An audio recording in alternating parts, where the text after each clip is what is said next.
with you. I can be sad with you. Just take my Assalamualaikum warahmatullahi wabarakatuh. Selamat siang rekan-rekan semuanya.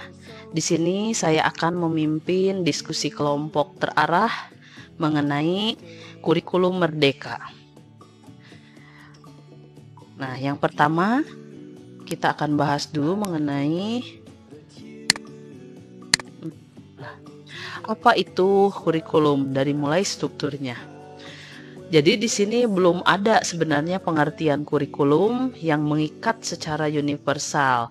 Nah, kurikulum di sini juga bukan sekedar keseluruhan pengalaman murid, tapi nyatanya lebih dari sekedar itu, bahkan kompleks dan multidimensi. Nah, kurikulum di sini merupakan titik awal dan akhir dari belajar murid. Kurikulum merupakan jantung pendidikan. Kemudian penyalurannya harus lancar, dan apabila tidak lancar, maka akan tersendat. Nah, di sini mana bisa guru mengantarkan murid meraih cita-citanya dan masa depannya. Artinya di sini kurikulum itu posisinya sangat penting sekali di sekolah ini. Jadi akan memimpin dari awal dan sampai akhir fase belajar murid di sekolah. Kemudian kita lihat lagi di sini kurikulum merdeka ini harus disesuaikan dengan konteks lingkungan. Nah, di sini lingkungan yang mana, yaitu lingkungan satuan pendidikan.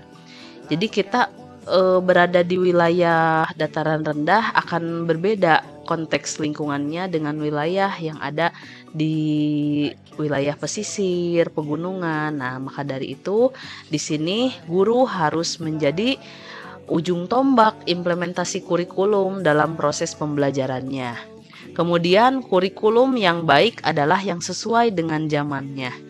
Nah, apalagi pada saat ini zaman terus berubah, makanya kita harus ikut perubahan itu, apa yang ada dan yang murid tahu saat ini harus selalu kita kuasai dan kita pantau sebenarnya. Nah, di sini juga proyeksi OECD di sini tahun 2030. Dalam perkembangannya, murid meliputi kognitif, sikap, psikomotor, dan value atau nilai. Nah, sebenarnya ini masih berkaitan, ada kaitannya dengan kurikulum sebelumnya. Namun, di sini yang lebih ditekankan adalah literasi dan numerasi. Nah, di sini yang menjadi pondasi dan prasyarat yang dibutuhkan murid. Nah, di sini maka dari itu kurikulum merdeka ini bertujuan untuk perubahan atau transformasi pembelajaran yang lebih mendalam. Jadi bukan hanya sekedar konten. Baik, di sini kita jelaskan lagi mengapa kurikulum perlu diubah. Nah, di sini kita paparkan karena kurikulum sebagai pedoman mencapai tujuan pendidikan di sini ya, tujuan pendidikan nasional berdasarkan isu kekinian dan yang penuh tantangan seperti perubahan iklim, teknologi digital, industri multinasional, kemudian transformasi budaya masyarakat. Nah, di sini mengharuskan dan menuntut kurikulum di sini untuk diubah. Nah, ini untuk menjembatani atau memfasilitasi juga siswa pada tahun 2030 tadi ya, adanya survei. Nah, kemudian kurikulum di sini bersifat dinamis dan diadopsi sesuai konteks karakteristik murid demi membangun sesuai kebutuhan mereka kini dan masa depan. Jadi harus sesuai dengan konteks lingkungan. Kemudian saat ini murid bisa mendapatkan informasi dari berbagai sumber. Jadi buku bukan satu-satunya lagi sumber belajar siswa. Makanya sekarang banyak sekali konten pendidikan, kemudian media-media artikel atau buku elektronik yang tersebar melalui internet, media digital gitu ya. Kemudian di sini juga cita-cita murid lebih beragam dan tidak terbayangkan sebelumnya. Ketika kita tahu 10 tahun yang lalu cita-cita murid itu hanya terpaku oleh guru, kemudian ingin menjadi guru, ingin menjadi dokter, TNI, Polri gitu yang diketahui secara masyarakat umum. Namun ternyata sekarang cita-cita murid itu lebih dari sekedar menjadi seorang figuran. Nah, sekarang ingin menjadi konten kreator, YouTuber gitu ya, seperti itu. Kemudian juga bahkan ada yang ingin menjadi hacker. Nah, itu berarti ingin menguasai teknologi secara mendalam. Nah, bagaimana? Nah, makanya di sini guru itu wajib menuntun siswa menuju kodrat siswanya ya, sesuai yang tuliskan oleh Ki Hajar Dewantara, bahwa maksud pendidikan adalah menuntun segala kekuatan kodrat yang dimiliki oleh murid. Nah, di sini juga harus ada peran orang tua, masyarakat, dan sekolah dalam mewujudkan kurikulum yang berpihak kepada murid gitu ya. Jadi kurikulum merdeka ini tidak bisa berdiri sendiri, makanya harus ada dukungan dari sekolah, warga sekolah, kemudian orang tua, masyarakatnya juga, agar mendorong perubahan paradigma. Nah, kemudian kita bahas lagi di sini mengenai mengapa kurikulum perlu diadaptasi. Nah, di sini karena perlu diadaptasi di sini kita lihat konteks satuan pendidikan yang beragam membuat banyak hal tidak mudah diimplementasikan di kelas. Itulah sebabnya kurikulum yang ditetapkan secara nasional perlu diadaptasi, ditingkatkan di satuan pendidikan ya. Kemudian bentuk adaptasinya ini bagaimana? Harus sesuai dengan kebutuhan murid di sekolah. Ini dapat diterjemahkan dalam kurikulum operasional satuan pendidikan. Nah, kalau ketika mengenal di kurikulum 2013 itu istilahnya KTSP, dan kalau di kurikulum merdeka ini adalah KOSP. Nah, kerangka kurikulum ini terdiri dari tujuan pendidikan nasional, kemudian harus memuat profil pelajar Pancasila, kemudian struktur kurikulumnya, prinsip pembelajaran dan asesmen, kemudian capaian pembelajarannya. Dari capaian pembelajaran nanti guru itu membuat modul ajar. Selanjutnya, kurikulum dan pembelajaran. Dua sisi yang saling berdampingan. Kurikulum dapat berubah dan beradaptasi sesuai dengan kebutuhan dan kondisi satuan pendidikan. Nah, di sini dalam pelaksanaan, rapat harus membahas mengenai evaluasi pelaksanaan kurikulum operasional sekolah. Apa yang dituangkan dalam KOSP ini harus ada evaluasi agar perubahan ke yang lebih baik. Setiap satuan pendidikan di sini sudah diberikan wewenang oleh pemerintah untuk mengembangkan kurikulum operasionalnya. Jadi di sini sekolah leluasa bagaimana mengembangkan kurikulum operasionalnya sesuai dengan konteks kebutuhan.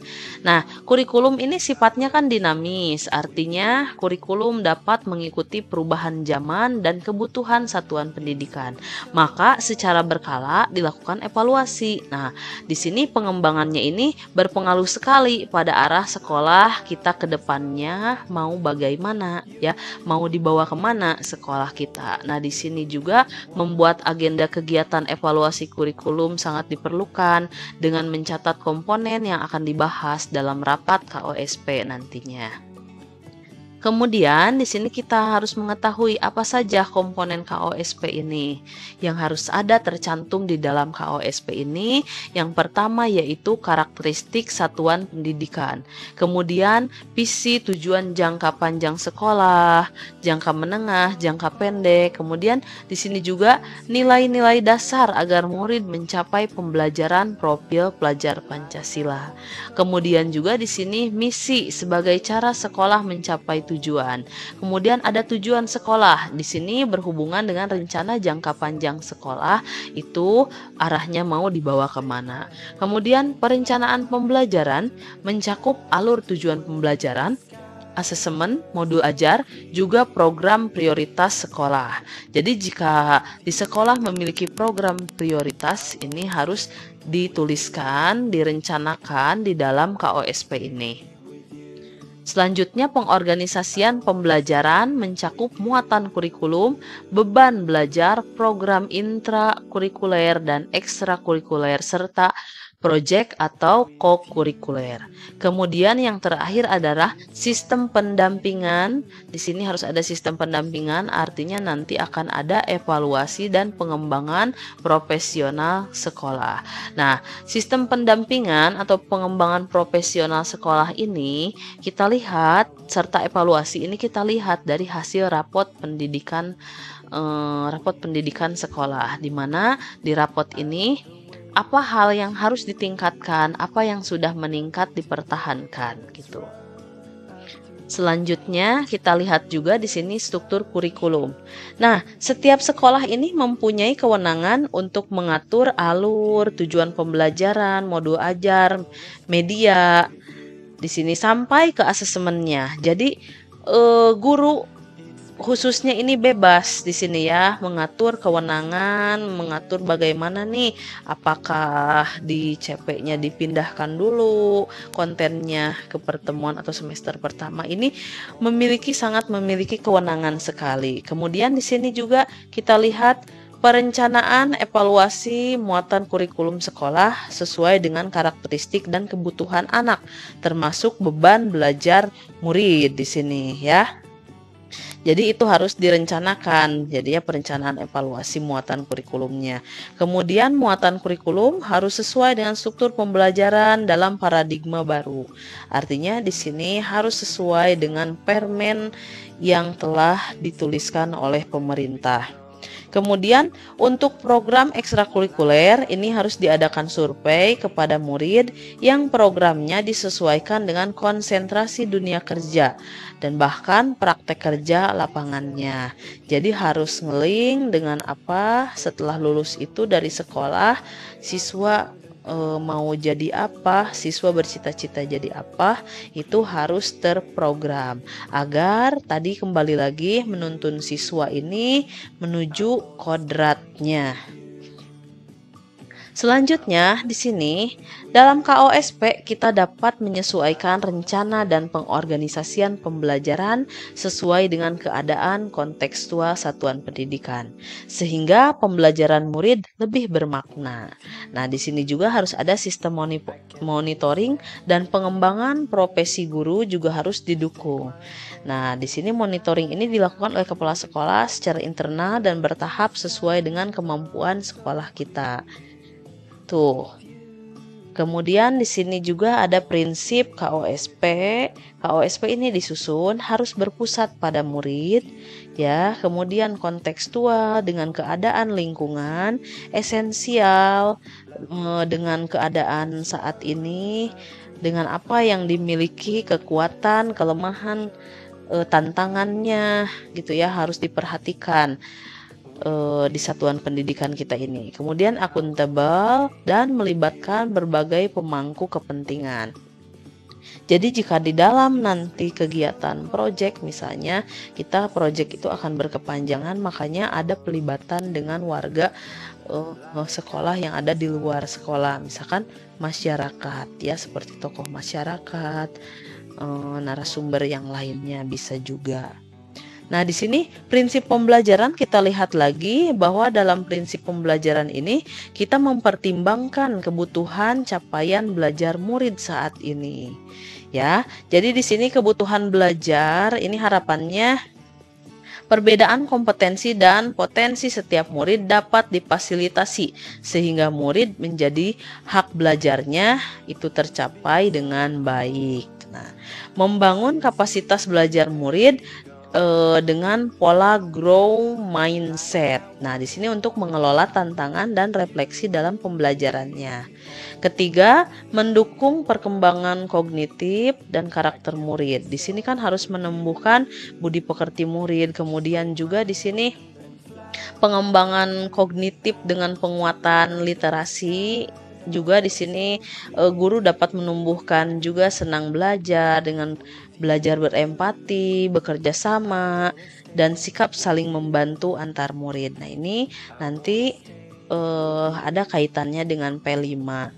menyesuaikan konteks kehidupan murid. Nah, di sini konteks kehidupan murid ini jadi konteks kebudayaan dan kehidupan murid ini bagaimana. Dan di sini juga memelihara warisan budaya yang hidup di masyarakat seperti partisipasi kegiatan adat atau kearifan lokal yang ada di wilayahnya. Jadi, murid itu harus mengetahui potensi yang ada di daerahnya dan apa yang harus dikembangkannya.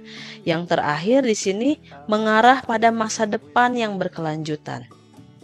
Murid karena generasi masa depan itu yang akan menjaga dan mengisi keberlanjutan seperti perubahan iklim dan tantangan-tantangan lainnya yang telah dibahas pada slide sebelumnya. Di sini jadi untuk apa? Untuk membangun kesadaran yang berkelanjutan yang relevan dengan saat ini dan masa depan anak sendiri itu, ya. Nah, di sini kita membahas di dalam kurikulum Merdeka ini yang harus dicapai setiap fasenya yaitu capaian pembelajaran. Nah, di mana capaian pembelajaran di sini merupakan kompetensi dan karakter yang ingin dicapai, yang harus dicapai setelah menyelesaikan pembelajaran dalam kurun waktu tertentu. Nah, capaian pembelajaran ini setara dengan kompetensi inti pada kurikulum 2013. Kemudian sebelum menjadi kurikulum Merdeka ini, yang awalnya kurikulum prototipe ini mengusung konsep Merdeka Belajar sehingga capaian pembelajaran ini disusun dengan memperhatikan tahapan-tahapan perkembangan murid yang sesuai dengan usianya. Nanti kita lihat usia-usia yang sesuai dengan capaian pembelajarannya itu sekitar usia berapa di slide selanjutnya ya. Kemudian capaian pembelajaran ini juga dirancang berdasarkan fase, bukan per tahun. Satu fase memiliki rentang 1-3 tahun. Jadi rentang murid mencapai kompetensi lebih lama di sini ya. Kemudian murid dan guru juga punya waktu yang lebih leluasa mengembangkan kompetensi dan memperdalam pemahaman. Jadi di dalam CP ini diperolehnya ini memiliki fase rentangnya 1-3 tahun. Nah, ini fase pembelajarannya. Jadi fase yang paling penting, yang paling utama ini adalah fase pondasi, di mana adanya di PAUD. Kemudian fase A ini usia 1-2 tahun itu di SD fasenya ya. Kelas 1 sampai kelas 2 SD. Kemudian fase B ini kelas 3 sampai kelas 4 SD. Fase C kelas 5 sampai 6 SD. Fase D kelas 1 kelas 7 ya sampai kelas 9 SMP. Kelas 7 sampai kelas 9 SMP. Kemudian fase E ini kelas 10 SMA, kelas 11 dan kelas 12 ini fase F. Nah, ini fase pembelajaran siswa. Nah, di dalam teori Piaget ini dituliskan salah satunya yaitu teori konstruktivisme ya. Di sini kaitannya dalam capaian pembelajaran yaitu membangun pengetahuan baru yang dibangun dari awal oleh murid berdasarkan kematangan kognitifnya. Setiap murid memiliki pengetahuan awal, kemudian tujuan dari teori ini juga untuk membangun pemahaman untuk menciptakan karya yang di sini yang dibangun yaitu pengetahuan dan keterampilan siswanya. Nah, di sini kita lihat proses belajar dalam mencapai pembelajaran. Kita lihat ini mencapai capaian pembelajarannya, cuplikan capaian pembelajaran literasi dan STEM. Nah, anak menunjukkan kemampuan awal dan merancang teknologi secara aman dan bertanggung jawab.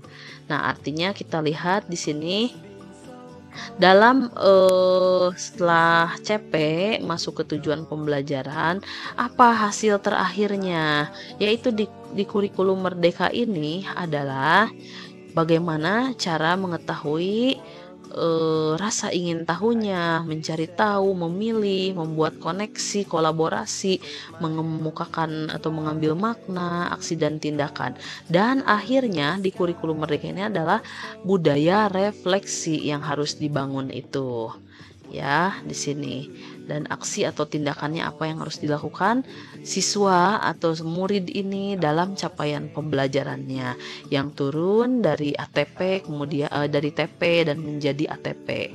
Nah, capaian pembelajaran dalam kurikulum Merdeka ini yang pertama yaitu tadi adanya TP kemudian turun menjadi ATP, ATP turun menjadi modul ajar. Nah, di kurikulum Merdeka ini yang sebelumnya kurikulum prototype ini harus menggunakan konsep teaching at the right level atau mengajar pada tahap pembelajaran yang sesuai. Ya, jadi tingkat capaiannya di sini adalah kita harus mengetahui dulu kemampuan awal siswa. Nantinya harus ada asesmen diagnostik dulu. Di dalam capaian pembelajaran ini, nah di sini ada kompetensi yang ingin dicapai dan menjadi acuan untuk menyusun tujuan pembelajaran sesuai dengan kompetensi awal mereka. Baik, kompetensi tadi ya yang harus diketahui siswa, capaian pembelajaran, kemudian profil pelajar Pancasila. Nah, di sini profil pelajar Pancasila di sini diperlukan ya, artinya di sini harus ada kerjasama dari seluruh komponen satuan pendidikan untuk keberhasilan program kokurikuler ini, di mana profil pelajar Pancasila ini meliputi dimensinya ada beriman, bertakwa kepada Tuhan Yang Maha Esa, dan berakhlak mulia, berkebinekaan global, bergotong royong, mandiri, bernalar kritis, dan kreatifnya yang harus dimunculkan oleh siswa di dalam program intrakurikuler, ekstrakurikuler, dan kokurikulernya sendiri. Baik, itulah yang bisa saya sampaikan terkait dengan FGD mengenai kurikulum Merdeka ini, struktur kurikulum ini. Terima kasih atas perhatiannya. Assalamualaikum warahmatullahi wabarakatuh.